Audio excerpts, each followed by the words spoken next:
G'day everyone, welcome to the Outback Packers podcast, the podcast where two mates from all the way across the world have a yarn talking Packers football and the green and gold. I'm Nick Gregory, today joined by no one. Today is going to be a special solo episode. So I did lie to you a little bit there in the intro, but Joe is just resting on his way back from Lambeau Field, the promised land. So today I'm going to be taking over the show, and just kind of want to take a look over the tenure of Brian Gutekunst. So I'm really a big fan of a lot of the things that he's done, but as any GM is, even the best GMs in the league, they all make mistakes, they all have missteps, maybe they misjudge something, and I just want to take a second to have a look over what that's looked like. I mean, this is year 6 of Gutekunst's tenure with the team, and I think it's quite reasonable to judge his moves now. You know, when it comes to things like rookie classes and free agent classes, sometimes, you know, they can have impact in year 1 and they can fizzle out, or it can be a more long-term move. And I just want to take a look at, now we've seen the full effects and the full extent, and, you know, we've seen some of these classes fade away. Some of them have become the new core of the team. And yeah, we're just going to have a look at that today. So I just want to get started by kind of taking a look back to 7 years ago now, 2017. This is a roster, you know, the team missed the playoffs. They went 7-9, I believe. I should probably check that. In any case, my computer's not agreeing with me. So this team did not make the playoffs. Rodgers was injured. This is the collarbone season. This is, you know, kind of the end of a lot of things in Green Bay. This is the last year of Ted Thompson, obviously, and, you know, after making the playoffs consecutively for since 2009 at that point, you know, this is the first time they had missed the playoffs, and, you know, everyone really did believe that Aaron Rodgers was going to come back on the broken collarbone in the Carolina game, and they really thought he was going to, you know, run the table and they were going to make the playoffs. But I think a big reason why that didn't come to fruition is because of how awful this roster was. You know, I mean, Aaron Rodgers has kind of changed a bit in the past few years, but, you know, it is kind of easy to forget now that he really did carry a lot of these teams, and they were hot starting the year. You know, this was a 4-1 team before the injury. And, you know, they totally bombed after that. When you look at who was playing on this team and who was starting, I mean, looking at it now, I mean, this is a pretty awful roster. So let's go through it. A quarterback, obviously Aaron Rodgers, Brett Hundley, starting at running back, Aaron Jones. We still had Aaron Ripkowski at fullback there. This was the year when they drafted Jamal Williams, Aaron Jones, and Devontae Mays all in 1 year. At wide receiver, Devontae Adams. This is still pre-breakout, or I guess this is the year he kind of started to break out. And behind him, we have old man Jordy, middle-aged man Randall Cobb, and after that, Geronimo Allison, Trevor Davis, Jeff Janis, Ty Montgomery. I mean, technically it was classified as a wide receiver at the start, but obviously ended up playing running back. Practice squad hero Michael Clark, tight end Martellus Bennett, which I think, you know, is not a very fond memory for any of us. Lance Kendricks was still making an impact. Richard Rodgers. I mean, it's not a good list of skill position players. And then here we go into the offensive line. Tackles are really strong. Bakhtiari and Bulaga. Bulaga oft injured. He only played 5 games that season.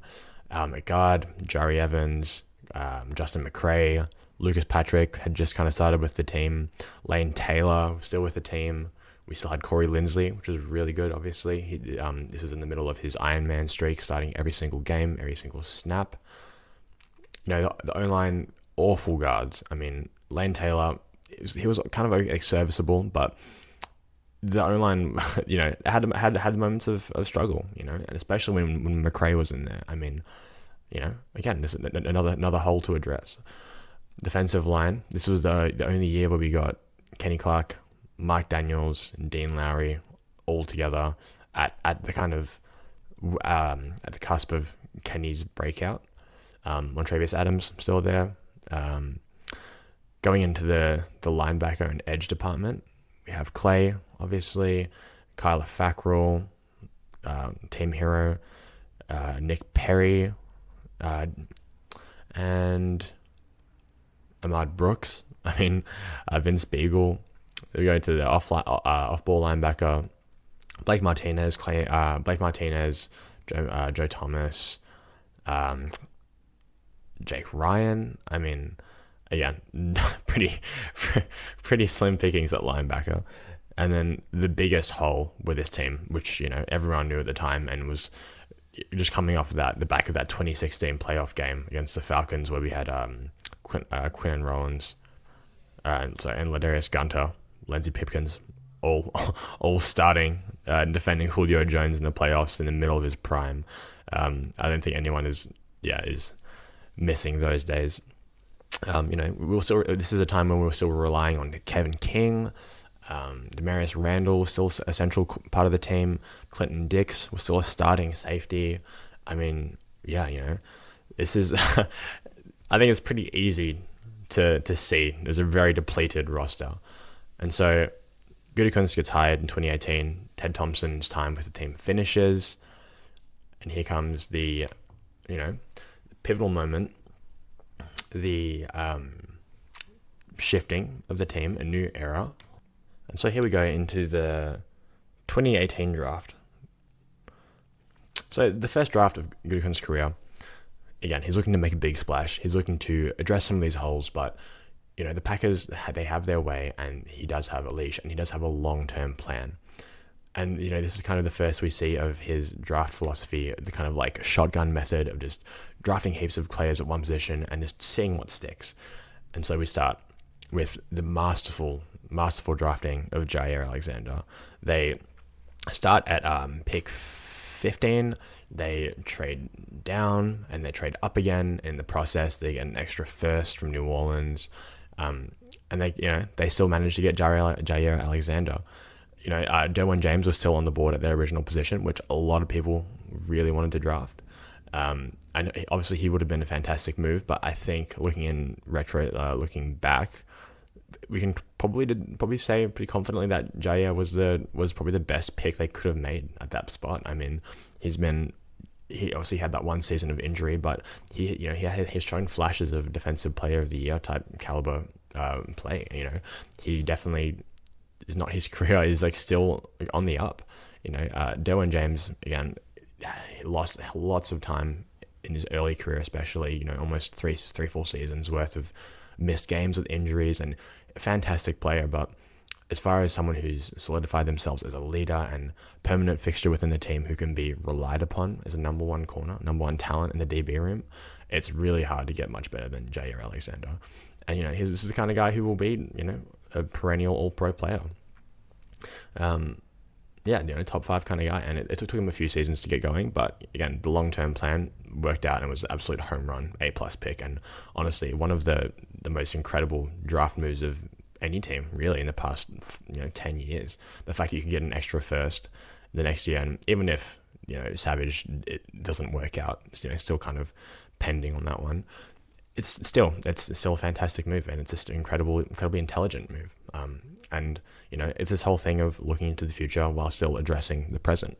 And I think that's just a perfect indication of the good when it comes to Gut. Following that, fan favorite Josh Jackson, Oren Burks, the slew of wide receivers, Jamon Moore, MVS, EQ, and guys like Cole Madison, J.K. Scott get drafted this year, Hunter Bradley, Oren Burks. Basically, besides really Jaire, it's a bit of a dud. I mean, when you draft a special teamer in the 5th round, they need to have something. I mean, for a punter, so many undrafted punters end up becoming fantastic players, and it's such a position that has such a hard prediction going into the pros, that when you make a bet on a player in the 5th round, it probably should pay off a bit more than it did.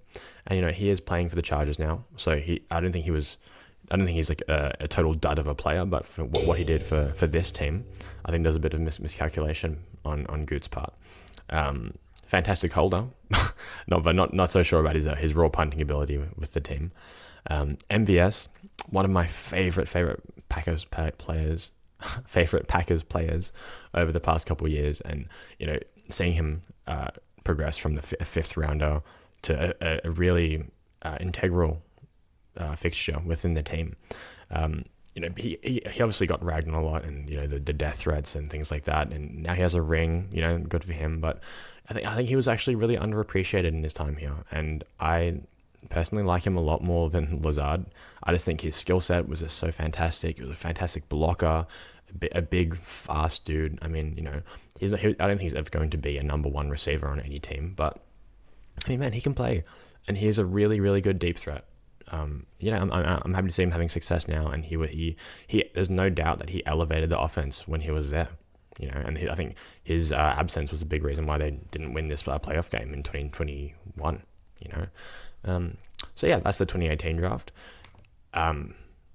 So the roster is still far from perfect at this point. This is the season when the Bears are on the up. We kind of miss out on like the Khalil Mack thing, which Gutey was reportedly very in on. Again, this is kind of another transitory period. Mike Pettin is hired. We're kind of looking to improve the defense. No more Dom Capers, no more. Just trying to get better. And like I said, it's the first year in a multi-year plan. So again, going through the roster, it's kind of similar starters. Aaron Jones, Jamal Williams still starting there. No more Ripkowski. Now we have Dan Vitale. Wide receiver is still pretty grim. The infamous Jimmy Graham signing. Mercedes Lewis is signed this year. We can see that Gutey is trying his best to address problems fast, and he's taking a more aggressive approach than we had seen in years past. Obviously, Jimmy Graham didn't work out, but I can definitely understand the sentiment. We're kind of a bit snake bit there with our luck and tight ends, and we're still looking to rectify that even this year, even with our rookies.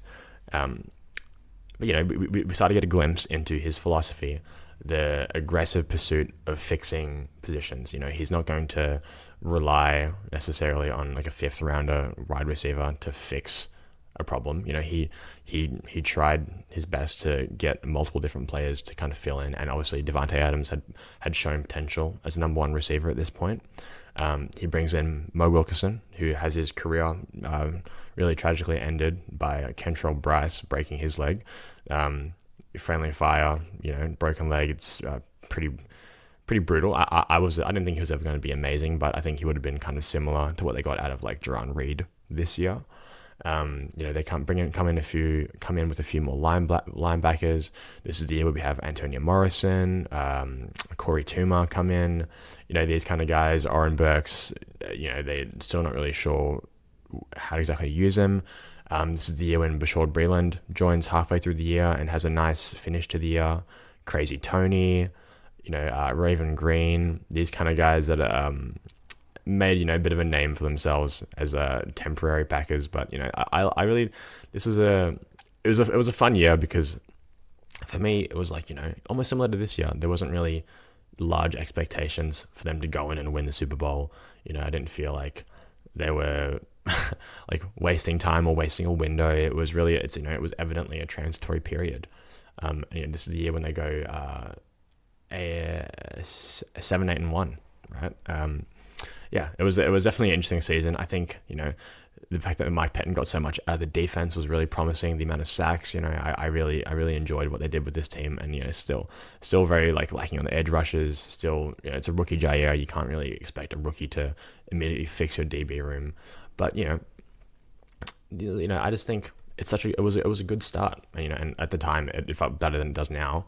But the fact that you get one perennial all-pro caliber player and really overachieving from the fifth rounder, not the best, but it's kind of like a B plus grade off season for him, and just like it's the start of a program. Moving forward to 2019. This is where it starts to get interesting. This is where we start to see him really solidify himself as the GM. The very, very famous 2019 offseason, as soon as I remember scrolling on Twitter when this happened. As soon as the window opened, it was like bang, bang, bang, bang, bang. Free agent, free agent, free agent. Big contracts. Gut was eager to improve. This is kind of the difference between him and Ted Thompson. He is more aggressive, and obviously, they come from the same tree and they do have some similar philosophies as far as wanting to draft and develop. But in this window, they thought that this might have been the last or second last year of Aaron Rodgers. They still weren't fully sure how long he was going to be around. He's 35 at this point. They go out and they try to surround him with talent immediately. And man, what a change up. And it obviously paid off in a big way. This team goes 13-3, admittedly probably overachievers, but 13-3 and 13-3 is 13-3. They made the playoffs. There's a second seed. They eventually get, they get that incredible win against the Seahawks. They kind of learn how they're going to win, how they're going to run this team. Matt LaFleur comes in, totally rejuvenates the energy of this team. No more McCarthy. Mike Penn is still around, but no more Joe Philbin.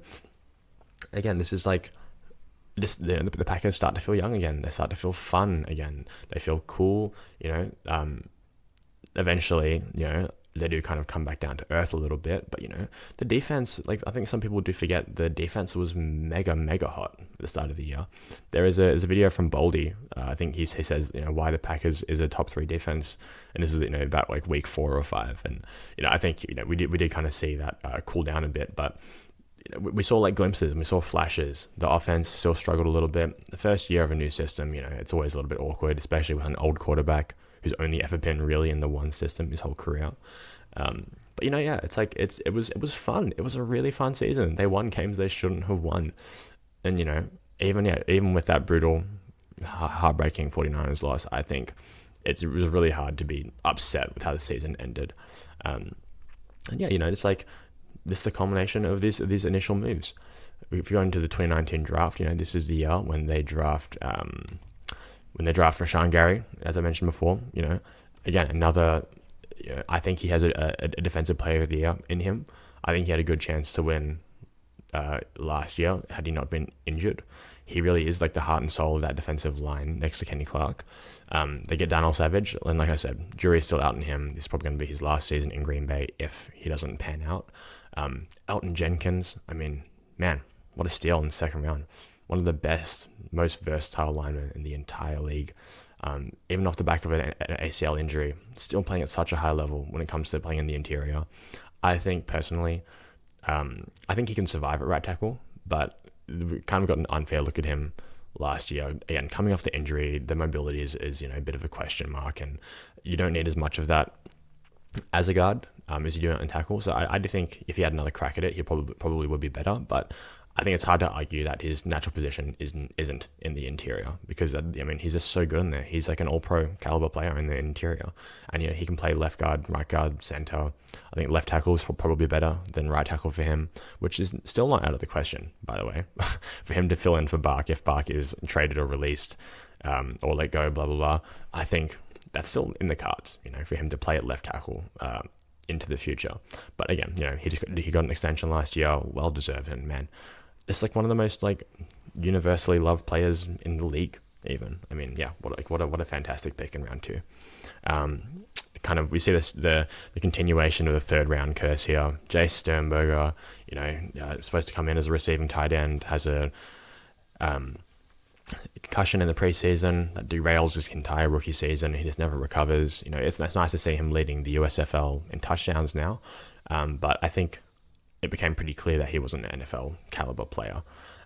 We get guys like Kingsley Keke, who again had kind of a strange departure from the team, despite showing some good flashes on the defensive line. We got Kadar Holman, Dexter Williams, Ty Summers, man, 7th round pick. Eat your heart out, man. He was again another really important part of the special teams. Super athletic kind of guy, but I don't think anyone expected him to ever be a starter. But a fun presence to have on the team, and a really good special team on a team that didn't have many at all. 2019 draft, I think, you never expect or never, you never expect a GM to draft 7 starters in every single round. And, you really just want like one good guy, a couple decent guys, maybe just get like a couple backup second string type players, and like that's a good draft. I mean, like the draft, obviously you want the stars, but realistically, what you need to expect is players who can contribute, players who have roles in the NFL, and players who have room to grow. And I think on the face value, the decisions that Gute made, addressing safety, Clinton Dix was traded in the middle of the 2018 season. Again, I do identify with his strategy, even if some of the picks themselves did not work out. And again, getting Rashawn Gary and Elton Jenkins in the same draft, I mean, again, that's like, it's sick. It's good. They're two high-end starters. There's not really much more you can ask for than that. And here we go. That kind of has defined Gutekunst's tenure. 2020, this is the best season that the Packers have had in the past almost 10 years now. Jordan Love, of course, is drafted. The kind of beginning of the end for Aaron Rodgers, the permanently fractured relationship, all the drama, the Pat McAfee stuff, all the nonsense, and the heartbreak that led to the separation. And now Aaron Rodgers is with the Jets, but this is kind of all where it started. Aaron Rodgers was not playing at his MVP level self in 2019, and the team, understandably, was looking to replace him or prepare for the future. That's what this team does. That's their philosophy. And this is kind of a funny period because they did really go all in. This was kind of the year that the Gutekunst hire was building up to, right? And really, I mean, it worked. Like, this team was fucking good. Really, really fucking good. I mean, for my money, the best top end of any roster in football at this point. The roster is entirely revamped. We'll go to that in a second. But, I mean, this was such a good team. I mean, the best offense in the league, most efficient offense in the league. I really tried to find the stats on this, but because I remember during the season talking about like the red zone success rate, and it was like 80%. I kind of struggled to find those numbers again, also because I don't have a PFF subscription. Maybe that doesn't help. But one of, if not the best, red zone offense of all time. I mean, you go through the stats, man. Like, their scoring percentage in away games was 80%. I mean, that's fucking ridiculous. On 56% of their offensive drives that weren't like kneels or like spikes, they scored points. Like, absolutely incredible. Even though J.K. Scott wasn't the greatest punter, then it doesn't really matter if you're not really punting. I mean, man, this team was so much fun to watch. I mean, every single week, just lighting the world on fire. I mean, the Jordan Love pick, if nothing else, I would say probably directly led, or partially directly led to the back-to-back MVPs. I mean, that first game, that Vikings opener, oh boy, that was some of the best quarterbacking I've ever seen in my life. I mean, you go back to that game, like, seriously, go back and watch that game. Even, you don't even need to go through the highlights. Every throw from the first to the last, how many touchdowns they scored just off the back of pure quarterback mastery. And, we see the Matt LaFleur offense really take shape. I mean, this team was so much fun. It was so beautiful to watch. And I think, to be fully honest, I do think the COVID season that did impact that. The fact there was no crowds, I think, definitely impacted it and probably made them better than they would have been otherwise. But, man, again, this was a fucking good team. Really, really good team. Devontae Adams solidifies himself as the best wide receiver in the league. They find key free agents to kind of plug holes. I mean, Chris Barnes is like such a great addition at linebacker. John Runyon Jr. comes in. Like AJ Dillon. These guys, like, even like Jonathan Garvin, 7th round rookie, but he's played like more snaps than he probably should have as a 7th round edge player. This team was just so much fun, man. Like, the in my opinion, they had the best quarterback, indisputably, really, the best cornerback, Jair Alexander. Corey Linsley played his ass off that year. Best center in the league, the best wide receiver in the league, as I just mentioned, the best tackle in the league, David Bakhtiari. And really, the one good year of Darnell Savage, him and Adrian Amos end up being like the best safety duo in the league. Those 4 free agents, the Smith brothers. Obviously, Z had a hotter 2019 season, but he's still solid in 2020, even with like injuries and things like that. Preston Smith, Zadarius Smith, Adrian Amos is like the most solid safety in the league. Barely ever makes mistakes. Gets more interceptions. He's more of a playmaker than he's been previously in his career. Billy Turner really steps up as with the tackle depth. Starting off as a guard, he slots into tackle and plays even better. I think he's kind of like an average to slightly above average starter in the league. But that year in that system, with that level of quarterback play, this team was hot. It was really, really hot. Let's we'll go over this roster, right? So again, for my money, probably the best top end of any roster. The depth that comes into question. We'll talk about that in a second. But Aaron Rodgers, AJ Dillon, fan favorite Tyler Ervin is playing snaps. Wow, how much fun was that? Aaron Jones is there. Jamal Williams last season. We get that. The last couple of games, and again, what a fun player. Devante's doing his thing. We got Alan Lazard, obviously at MVS. The big Robert Tonyan season where he leads the league in touchdowns for tight ends. Mercedes Lewis solidifies himself as this solid player who's just basically your sixth offensive lineman. Jimmy Graham is finally gone. We've got a bit of a youth injection happening. Like I mentioned before, Elton Jenkins is starting. Bakhtiari, Lucas Patrick, Billy Turner, Ricky Wagner is coming to fill in. This team is just like so good. The offensive infrastructure was just so good. Even the defense, Mike Daniels is gone now, but we're getting good production out of these kind of like low end free agents. Billy Wynn was kind of fun for a few games there. Snacks played on this team for a game. Like I mentioned before, Chris Barnes. Rashawn Gary is our third edge rusher. He's still in development, but physical freak.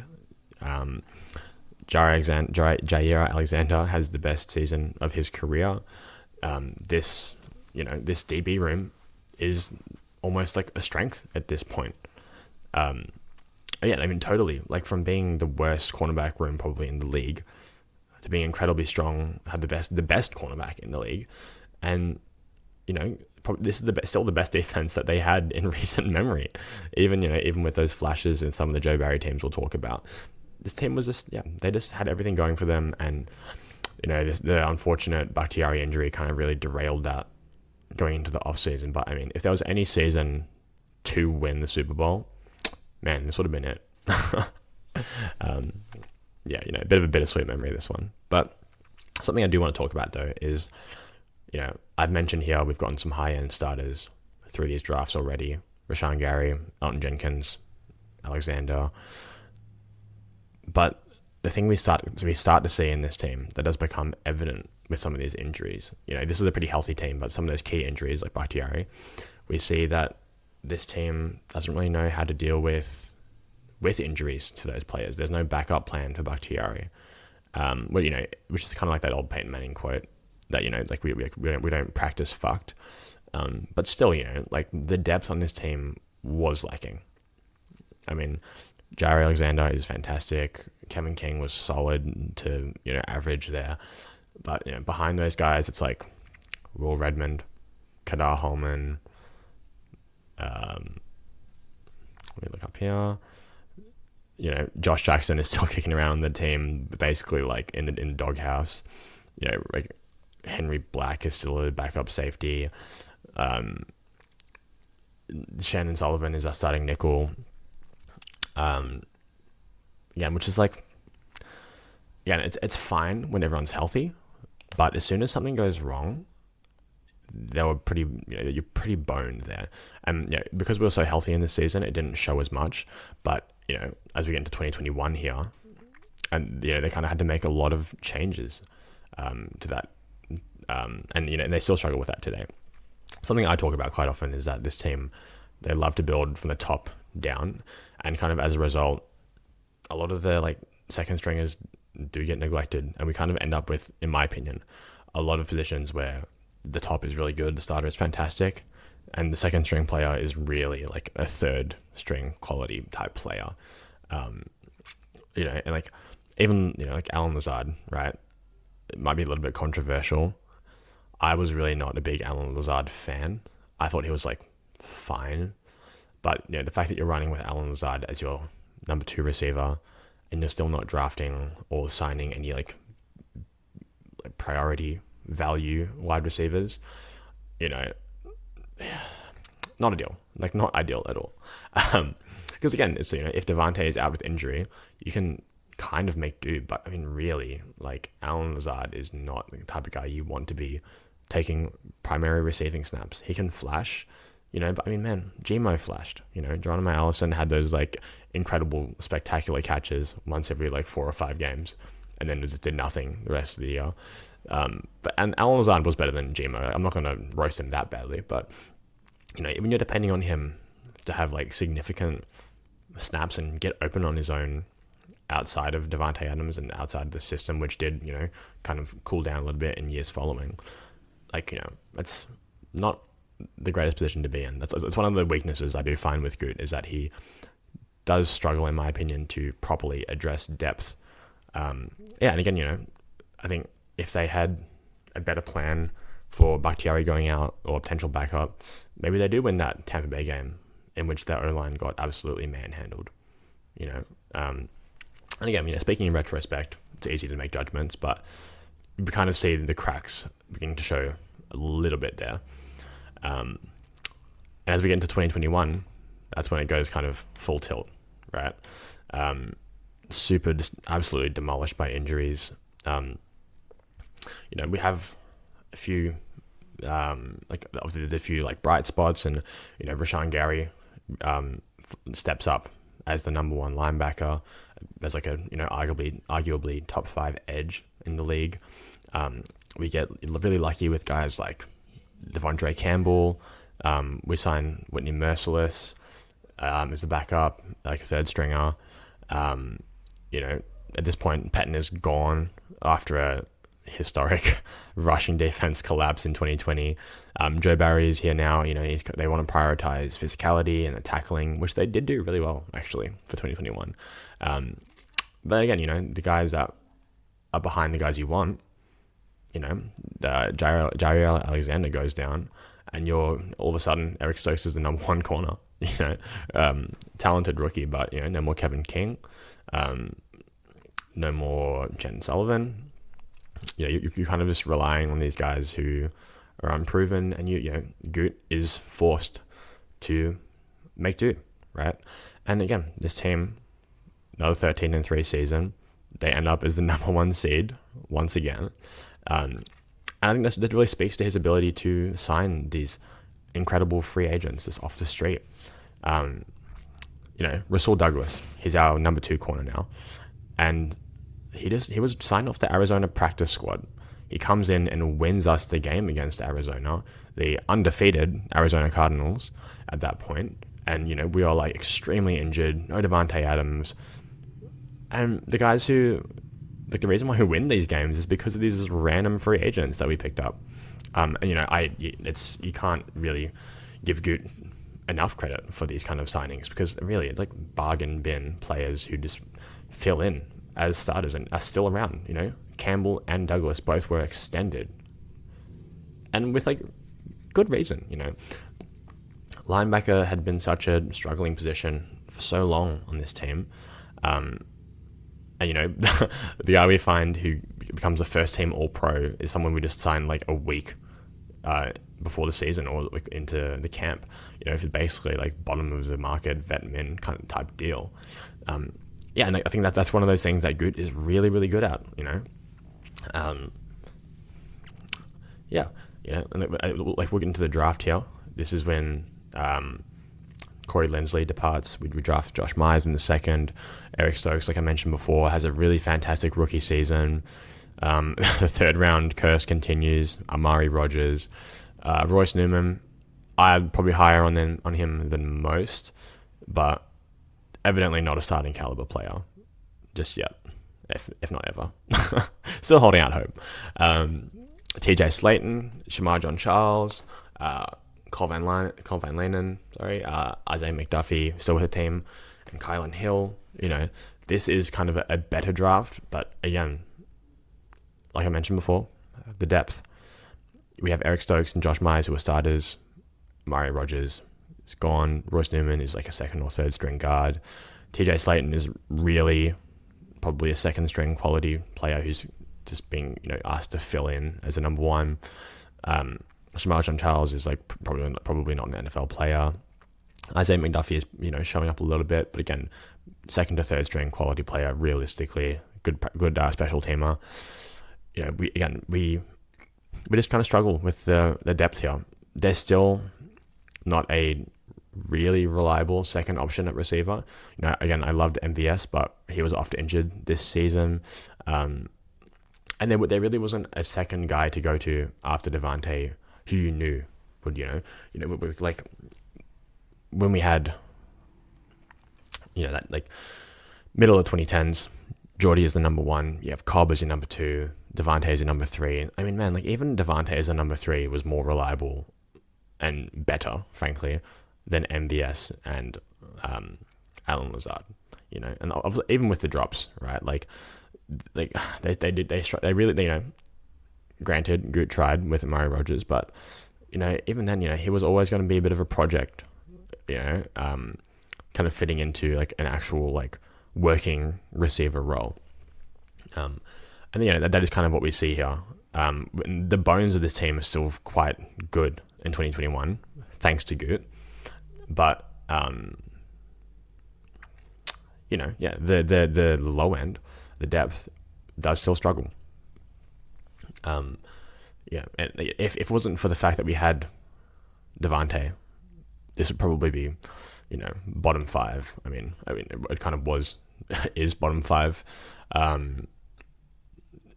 Between 21 and 2022, besides Devontae, like I mentioned. And even like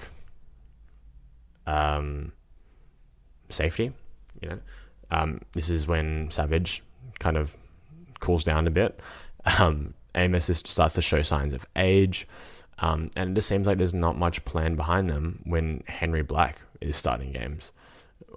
Even like Will Redmond would have been nice to have around, we do see like guys like Josh Nyman step up in the absence of Bakhtiari.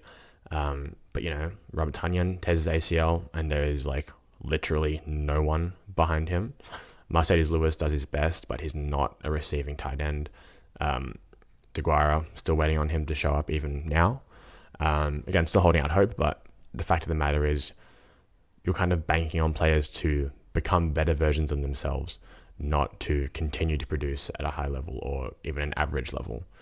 And that's one of those things that I find with this team is that, it's all well and good to have players elevated by the system and, become better versions of themselves and, hope for progress and development. But you also just need players who are just good, like straight up just good.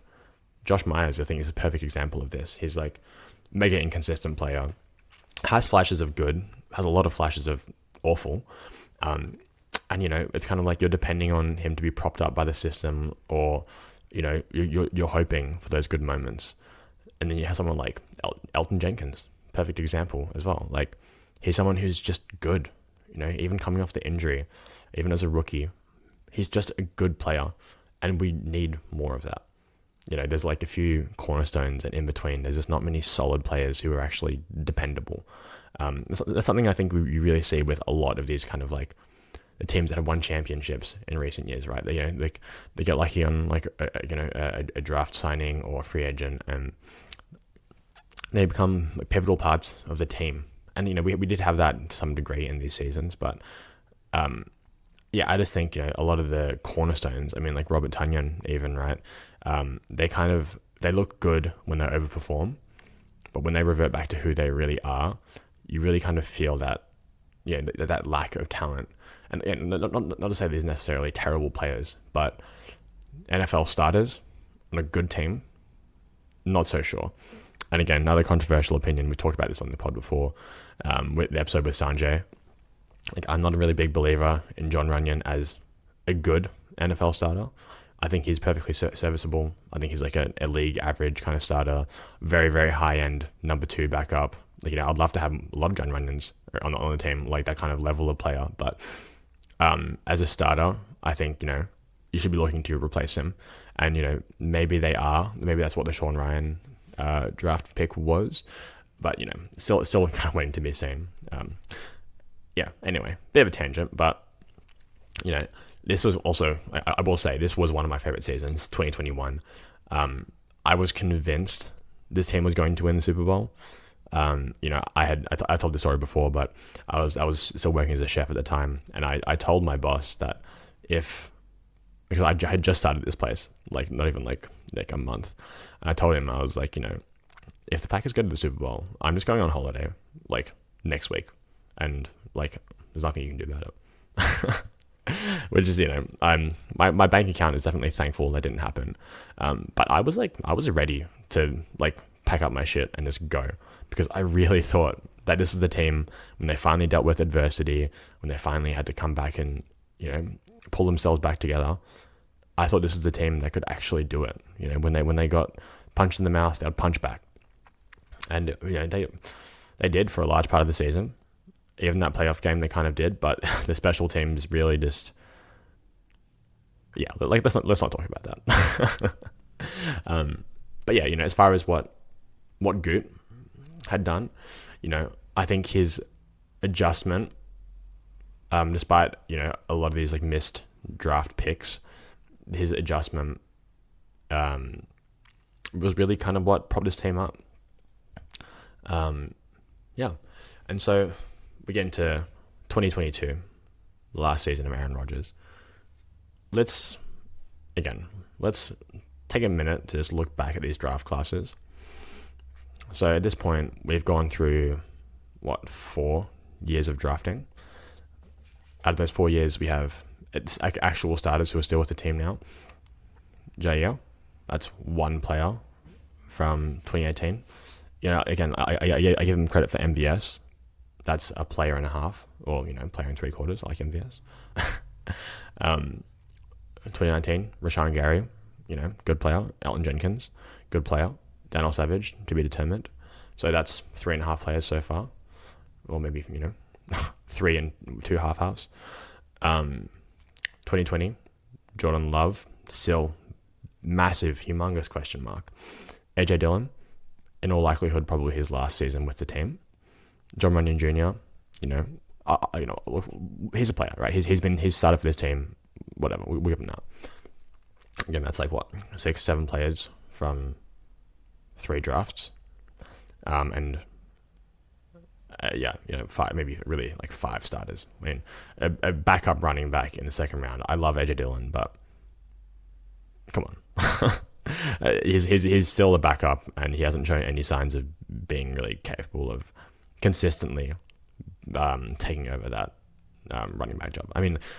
Quickly, before we get to the last year, I do think that if AJ Dillon is gone and Aaron Jones is gone, I don't think they're too upset about that. Obviously the investment, but I don't think they're like, I really wish that we could have kept him around. I just think that they just draft another running back in the first or second, which hurts me to say that, but I just think that they can quite easily move on from Dillon, as much as I do like him. And then 2021, Eric Stokes, strong first season, struggling second season plus injury. We don't know if he's ever going to be the same. Not Gut's fault, granted. Still to be determined from the first round pick. Josh Myers, again, colossal question mark. Not really much else after that besides TJ Slayton. Again, kind of like a number 2 type player. And so at this point, there's like really less than like 8 legit starters. I mean, yeah, less than 8 legit starters, a couple cornerstones, and like 2/3 of the rest of the picks are all either not in the NFL or bottom of the roster type players. Not even really many depth pieces that actually mean anything. Royce is really probably going to be off the team in a year or two. Looking through this, Jake Hansen, I mean, he's not even an NFL player. Don't get me started on him. DeGuara, this, to summarize without rambling too much, even though I already have, there's really there's a lot of holes from these drafts. And, Good has tried, and the high-end picks, the high-value picks have generally been quite fantastic. The first-round picks have been really good. But beyond that, it's really, really patchy. And that is really what has led to the team being where it is this year. 2022, again, the cornerstones are good, but behind them, it just gets worse. We'll take a look back at our starting roster for 2022. The running backs are still the same. We're depending on Randall Cobb to basically fill in as like a number 2 receiver. Lazard, is still playing significant snaps on this team. He was projected to be the number 1 receiver in the preseason, which I just thought was like such a joke. I mean, as I just said, I really don't like Lazard very much. Christian Watson, again, we'll get into how good this draft was, but a rookie filling in as like a starter on the team, it's objectively not a safe bet. The O-line is pretty solid. One of the things that Gut really does prioritize and draft every single year besides this most recent year. Defensive line is still pretty slim. They draft Wyatt and they have Slayton, but really Wyatt doesn't really start the season really at all.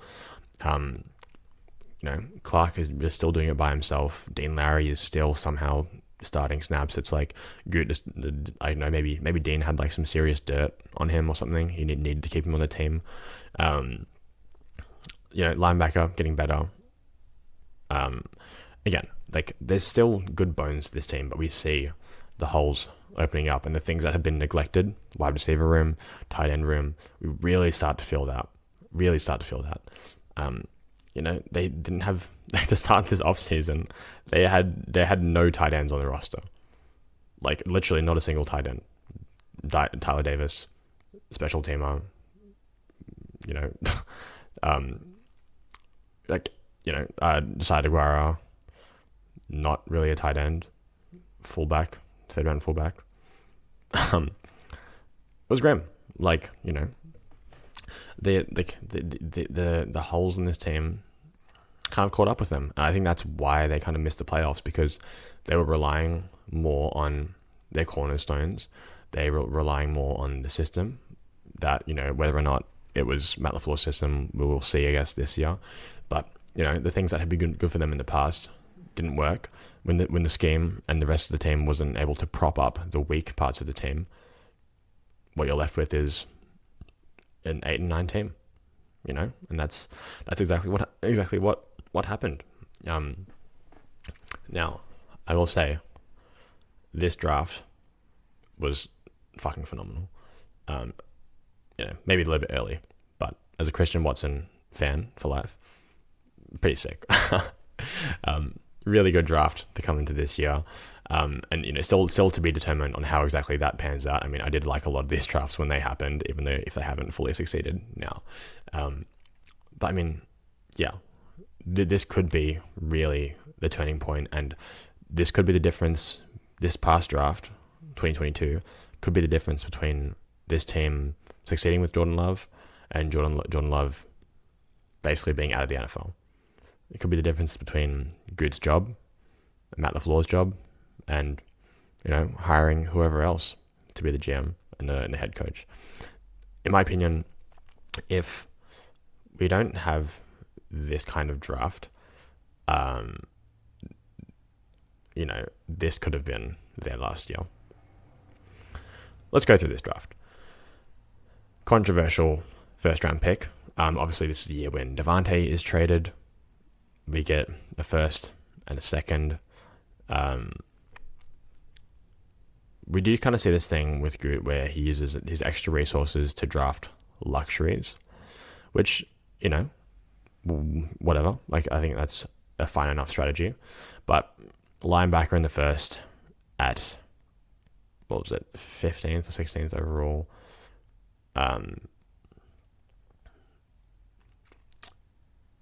Don't quote me on that. But yeah, again, drafting a linebacker in the middle of the first round with your first round pick. Quay Walker, who is not even really a consensus first round pick. I love Quay, but kind of similar to the AJ Dillon pick, perhaps not the most intelligent use of resources. To be determined, I do really, really like Quay. Sorry, 22nd pick. I do really like Quay, but rich. It's a rich pick, objectively.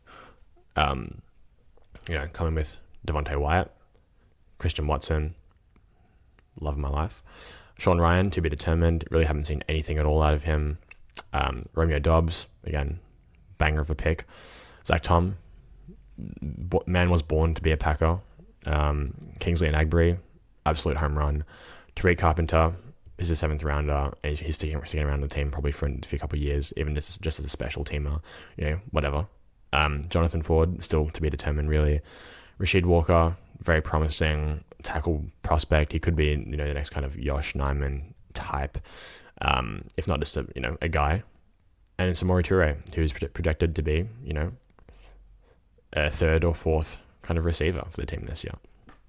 I mean, man, what an incredible draft. I mean, what an incredible way to recover from years of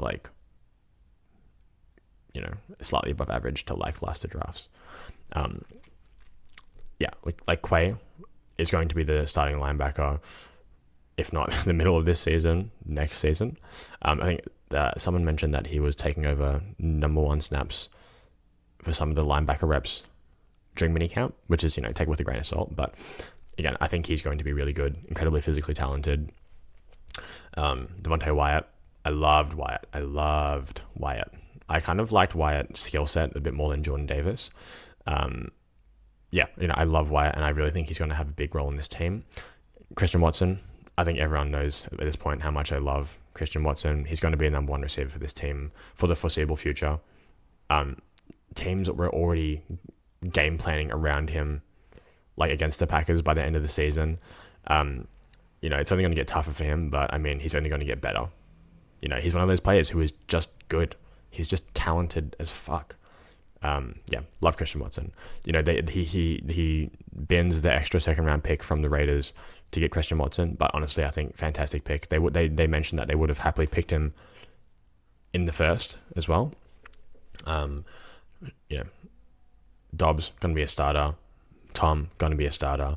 And Agbury, 2nd. Edge.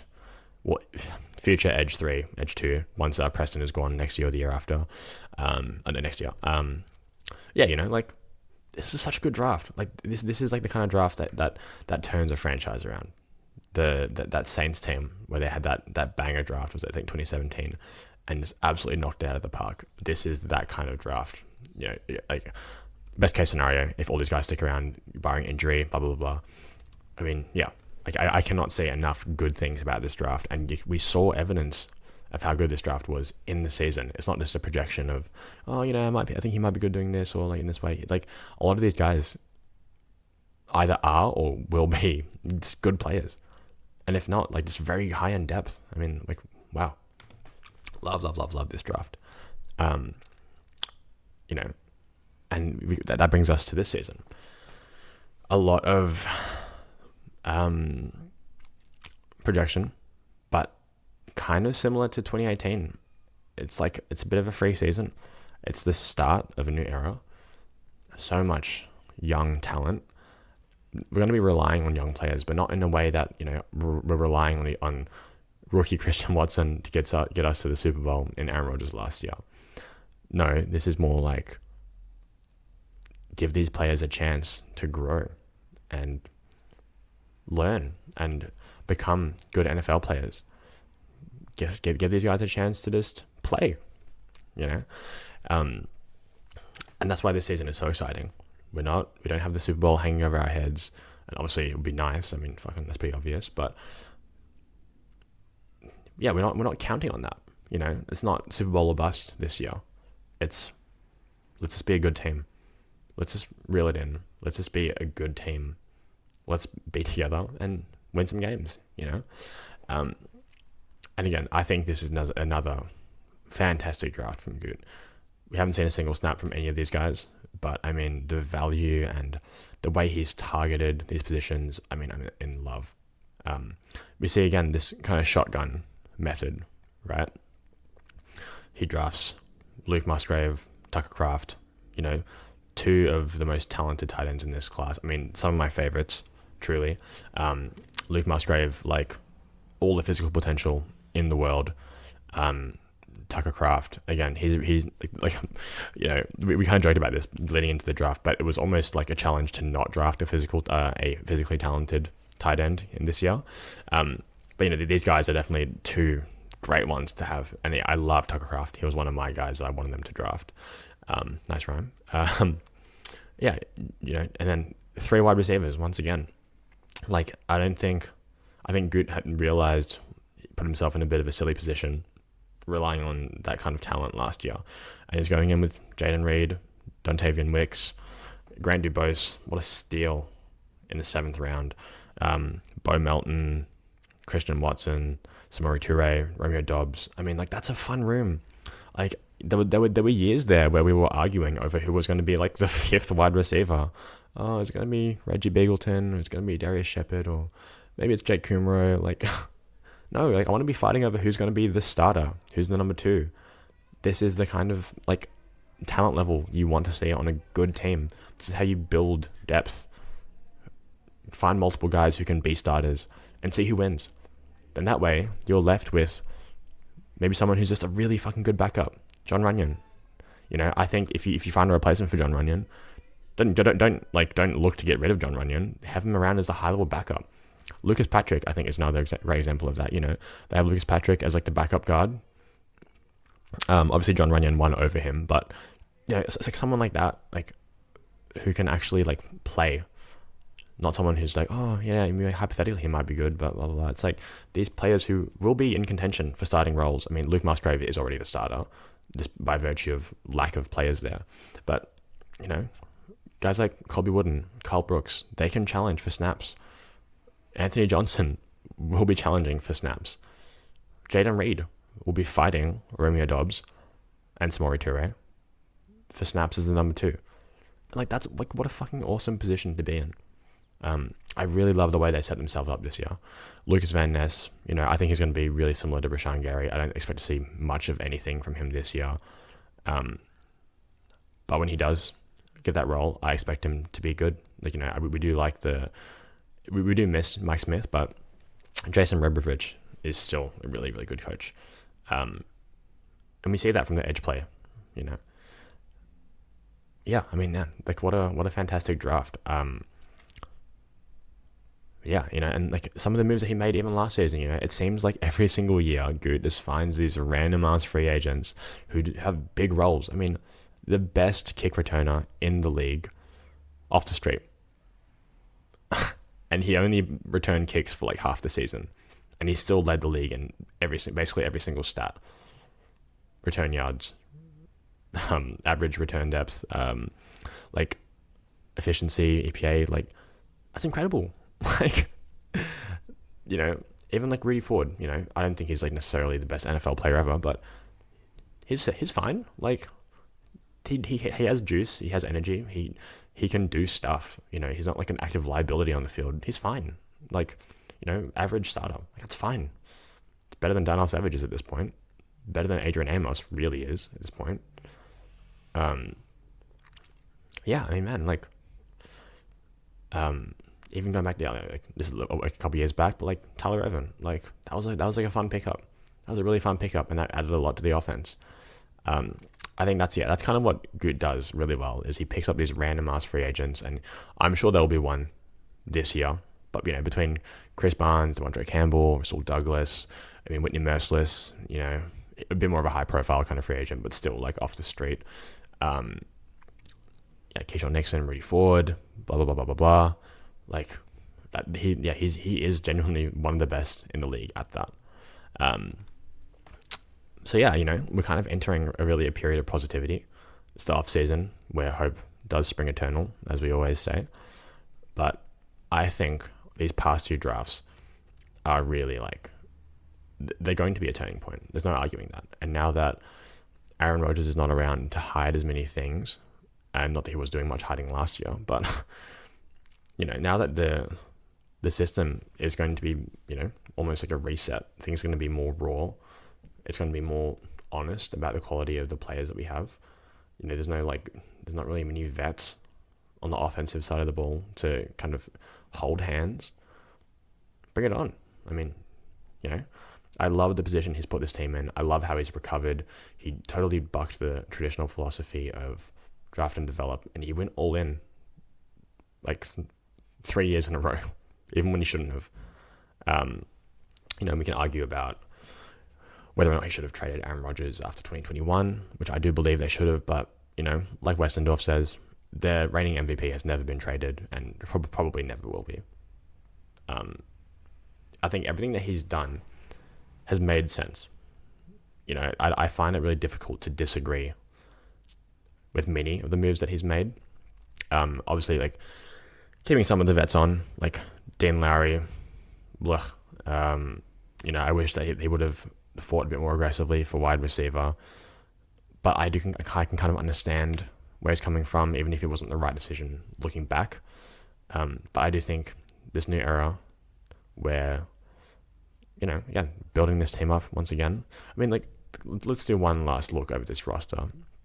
From where we were in 2018, barren, we are in such a better position now. Jordan Love is starting quarterback. Aaron Jones and AJ Dillon, Lou Nichols, a running back. Wide receiver, we already gone through that. Tight end, already gone through that. O-line, Bakhtiari's there. Jenkins, Myers, Nyman or Tom on the right side. John Runyon, a bajillion guards and centers just waiting for opportunities behind them. Even the defensive line, as you mentioned, Carl Brooks and Colby Wooden will be fighting for jobs there. TJ Slayton, Chris Slayton, obviously Kenny Clark, Devontae Wyatt. There's just so much room to grow. I don't feel like we're really stuck at any position besides safety, maybe. There's room to go up. And that's what I'm excited for. That's what everyone's excited for, right? I don't think I'm saying anything new. But I think with the departure of Aaron Rodgers and that trade, that trade was fantastic. What he got for that, and the fact that he's still prioritizing the future, just in case something happens with Love or in general, just putting himself in a better position with more resources. If Aaron Rodgers is not injured, they're going to get a first rounder for him for next year, as well as a very good second rounder this year, who ended up being Musgrave. So, I don't want to sound like I'm a big Gut homer and I defend every single thing that he does ever, because he's not perfect, and he does do things wrong, and you can argue maybe he never should have drafted Jordan Love, but also I can understand it. I don't think he's made any stupid decisions. There's nothing he does where I'm like, oh man, that's fucking dumb. He should be fired. No, he makes mistakes. Every GM makes mistakes. But he's shown the ability to recover. He's shown the ability to get good players and put this team in position to win. He's done it. He has assembled a Super Bowl caliber roster. They didn't get there. They didn't win. But the talent was there. Talent was not the issue. Even in 2021 with the injuries, talent was not the issue.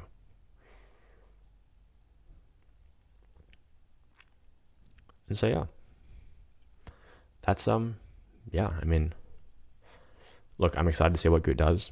Ultimately, I do trust him. A lot of his decisions align with what I would have done. Let's not talk about Joe Barry. And how much of that was Matt LaFleur, how much of that was Mark Murphy, how much of that was Gut, But I do think that this franchise ultimately is in a good position. I do think that a lot of the success that they've had in the past 6 years has been almost directly because of Gutekunst. Him hiring Matt LaFleur is part of that. Him surrounding players with talent is part of that.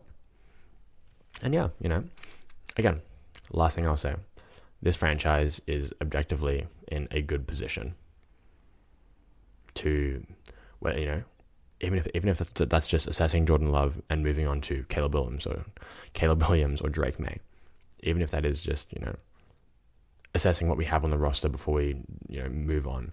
I don't feel like I'm like, oh man, I'm stuck with Jordan Love. I'm like, no, I want to see. And I have confidence that the support system is going to be good and that good decisions will be made. So yeah, I'll leave you with that, guys. As always, you can find us on Twitter at NicholasGRGR and the podcast at @Outback_Packers. Of course, you can find Joe at Iowa_Joe86. Until next time, we'll see you later.